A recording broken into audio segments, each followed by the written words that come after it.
Assalamualaikum warahmatullahi wabarakatuh. Salam anak salam kerak-karakan lun yang nabak forum saya Aceh. Moga bersehat-sehat sabi. Amin amin ya rabbal alamin. Kalinya no jawin dengan sebuah lagu dengan judul Inong. Kalinya akan lun ploh tentang Inong dalam syair lagunya. Kira-kira so yang merasa kakek lun lagi mah.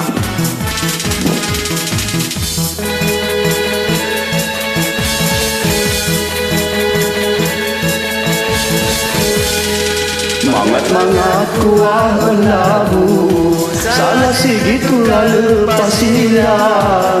Mangat-mangat si kuah tiu dan musuh bangsa bodohnya.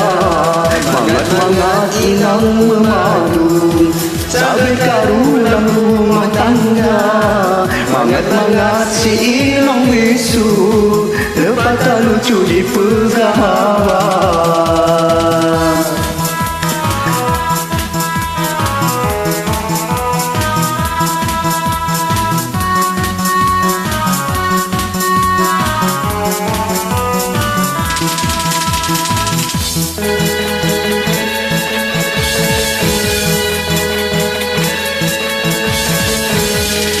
Menyama kawin dengan inang tinju, orang yang pertama mata.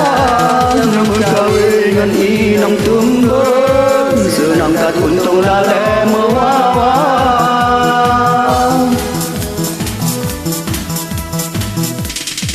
Menyama inang hitam hayu bertempat menyama inang putih hayu tak babat. Kamu susah berpegat rumah, memang kawin dua. Mangat-mangat kuah labu salah segitu kalau pasia. Mangat-mangat si kuah piu dan musuh bangsa bodohnya. Mangat-mangat inang memadu sampai karu dalam rumah tangga. Mangat-mangat si inang bisu lepas tak lucu di pegawan.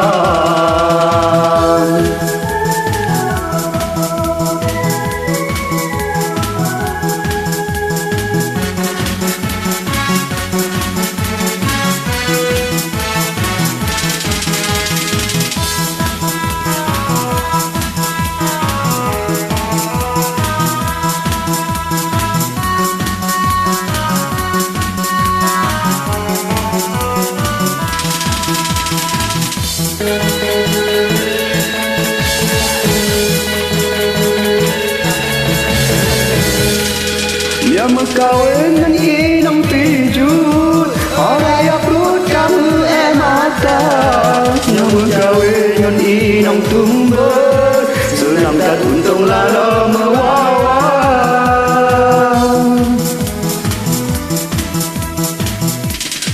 Punya inang hitam hayu bertumpat punya inang putih hayu tak babat. Kamu susah apa kat rumah, kemudian mau kawin dua. Wahirakan mengandung sinuna, memadaan lagu ulun ba. Menyora salah pemuasiga, ulun ikat bergura-gura. Sekian, terima kasih. Semoga semuanya terhibur. Amin ya rabbal alamin. Assalamualaikum warahmatullahi wabarakatuh.